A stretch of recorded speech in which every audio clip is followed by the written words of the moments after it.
The deal that ruined my landlord's life lasted exactly 4 minutes and 38 seconds.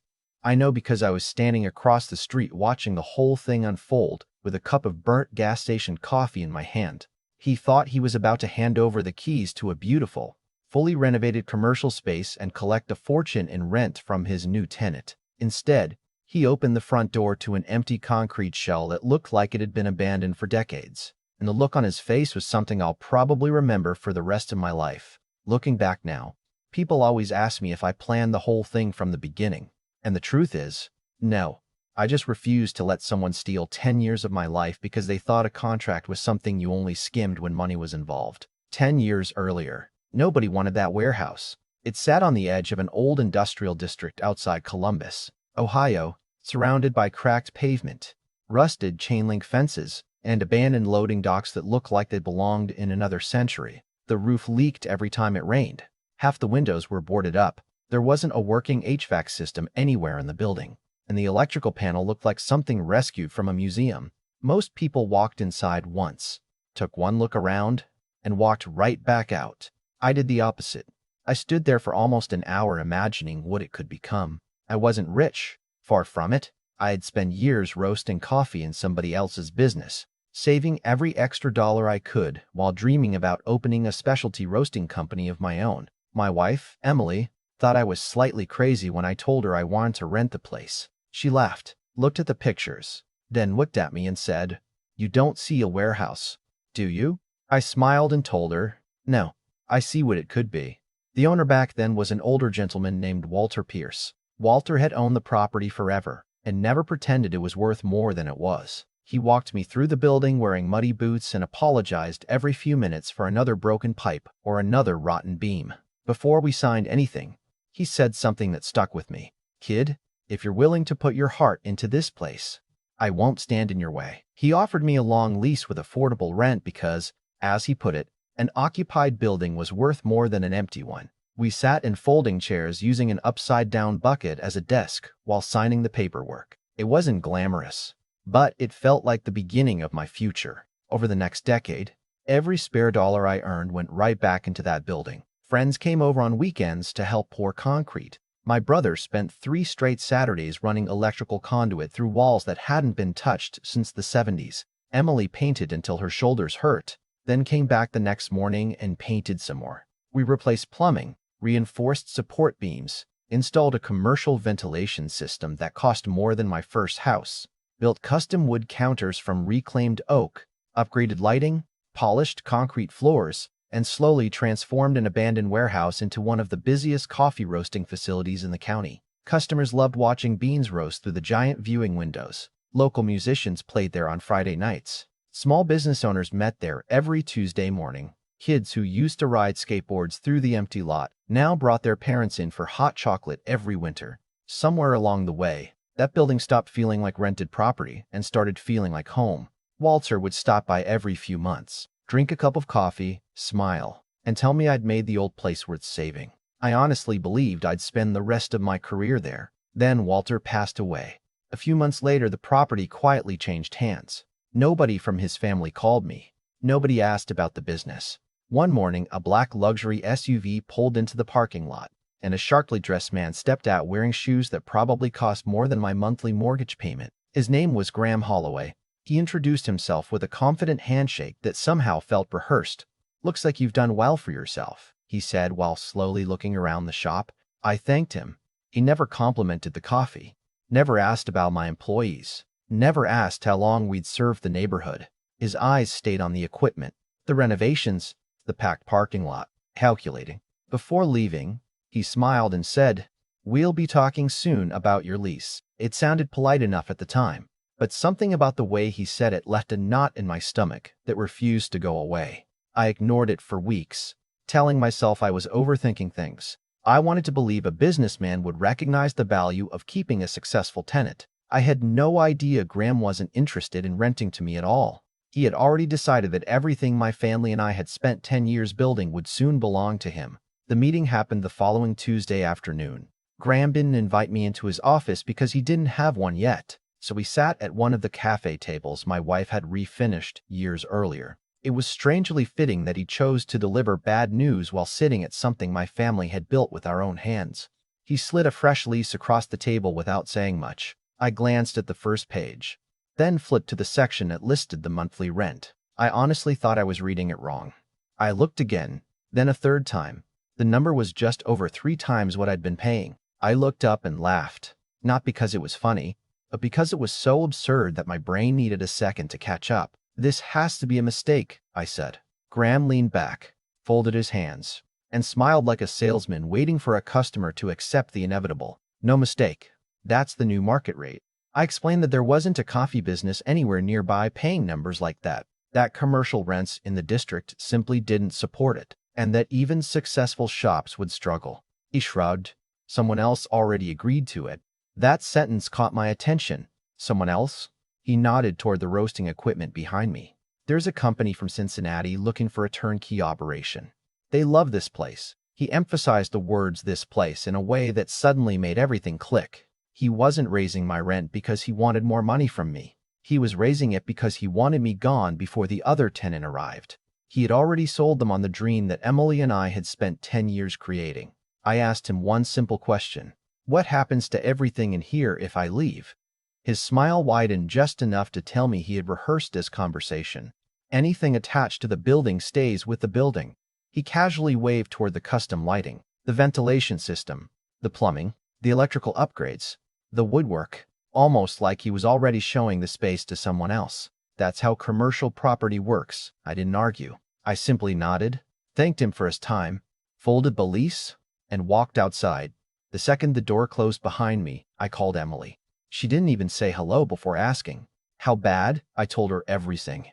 There was a long pause before she quietly replied, "He's trying to steal the business without buying it." That sentence stayed in my head all evening. I couldn't sleep that night. Around midnight, I drove back to the shop, unlocked the office, and started digging through filing cabinets that hadn't been opened in years. Old invoices, building permits, inspection reports, tax documents. Finally, tucked inside a worn accordion folder, I found the original lease Walter and I had signed a decade earlier. The paper was yellowing around the edges, and coffee stains covered one corner from some forgotten late night years ago. I started reading from page 1, slowly this time, not looking for anything specific, just hoping I had overlooked something. Around page 14 I stopped. Then I read the paragraph again. "Tenant shall return the premises upon termination of tenancy in substantially the same condition as received. Ordinary ware accepted." My eyes stayed on those words for several minutes. Most leases use language like that to keep tenants from leaving holes in walls or broken windows. But this building had been a finished commercial space when I received it. It had been a crumbling shell with almost nothing inside. Suddenly my mind wasn't racing anymore. It was becoming very calm. The next morning I met with an attorney named Rebecca Nolan, someone Walter had recommended years before. She spent nearly an hour reviewing the lease, then leaned back in her chair and smiled the same way teachers smile when students finally solve a difficult math problem. "He read the standard language," she said. "He never bothered to compare it with the property's original condition." I asked the question that mattered most. "If I remove everything I installed and return the building exactly as I received it, am I within my rights?" She didn't answer immediately. Instead, she reviewed photographs from the original inspection, invoices for every improvement we'd paid for, permits showing our installations, and receipts stretching back nearly 10 years. Finally, she closed the folder. "As long as you don't remove anything that belonged to the property before your tenancy, and you restore it to documented original condition, you are complying with the lease." I felt something I hadn't felt since meeting Graham. Hope. Emily looked at me that evening and immediately knew I had figured something out. "That look usually means we're about to do something either brilliant or expensive," she joked. "Possibly both," I admitted. We spent the next several days creating an inventory of every single improvement we had financed ourselves. Every light fixture, every copper water line, every electrical panel, every custom cabinet, every ventilation duct, every security camera, every section of decorative wall paneling. If there was even a question about ownership, we left it alone. We weren't looking for revenge. We were looking for precision. Graham, meanwhile, kept calling. Each voicemail sounded more confident than the last. "Just checking whether you've made a decision. The new tenant is eager to move in. We'll need the keys by Friday if you're declining renewal." He truly believed pressure would make me surrender. He never imagined silence meant preparation. Friday morning, I signed the notice confirming we would vacate before the lease expired. Graham responded within minutes. Excellent choice. I'll have my contractor inspect the property Monday morning. Excellent choice. I actually laughed when I read it. He had no idea that his excellent choice had just become the most expensive mistake of his investment career. Saturday at sunrise, 3 trucks pulled into the parking lot. Not demolition crews with sledgehammers, but licensed contractors carrying toolboxes, ladders, and neatly organized equipment. Every removal was photographed before and after. Every wire was labeled. Every pipe was capped safely. Every fixture was racked and loaded carefully. Customers walking by asked whether we were moving. I smiled and told them we were starting a new chapter. That answer was true in more ways than they realized. Throughout the weekend, memories surfaced with every piece we removed. The oak counter Emily had sanded until 2 in the morning. The copper pipes my brother insisted on installing himself because he refused to trust cheaper materials. The massive ventilation unit that nearly emptied our savings account but allowed us to expand roasting capacity. None of it had been handed to us. Every bolt represented another sacrifice, another risk, another year believing our dream was worth building. By late Sunday afternoon, the warehouse echoed again. The polished warmth was gone. The welcoming lights disappeared. The beautiful cafe looked more like an unfinished construction site than the neighborhood gathering place it had become. Standing in the middle of that empty space hurt more than I expected. Emily slipped her hand into mine and quietly whispered, "It looks exactly like the day we first walked in." I nodded. That's the point. Before locking the doors for the final time, I took one last photograph from the exact same angle as the picture Walter had taken during our original walk through 10 years earlier. Side by side, they matched almost perfectly. The only difference was that now I understood something I hadn't understood back then. Sometimes protecting what you've built doesn't mean holding on to it at all. Sometimes it means making absolutely certain nobody else gets to steal it. Monday morning was colder than it should have been for early spring. I parked across the street with the same paper coffee cup I'd carried 100 times before. Except this time, I wasn't opening the shop. I was simply watching the final chapter play out. At exactly 8:03 a.m., Graham's black SUV rolled into the parking lot. Right behind him came another vehicle with the prospective tenants. They climbed out smiling, shaking hands, already talking about where they place equipment and how quickly they could open. Graham unlocked the front door with a flourish, almost like he was unveiling a luxury home. The smile disappeared the second the lights came on.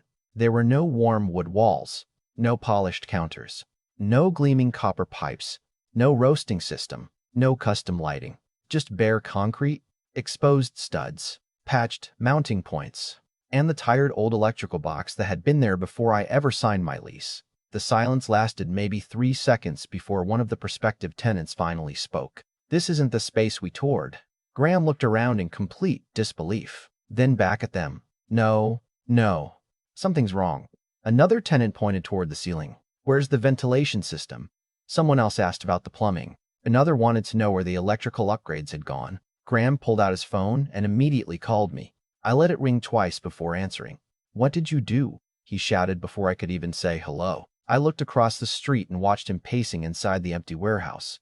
"I moved out," I replied calmly. "You destroyed my building." "No," I said. "I returned your building." He started threatening lawsuits, damages, criminal charges, anything that came into his head.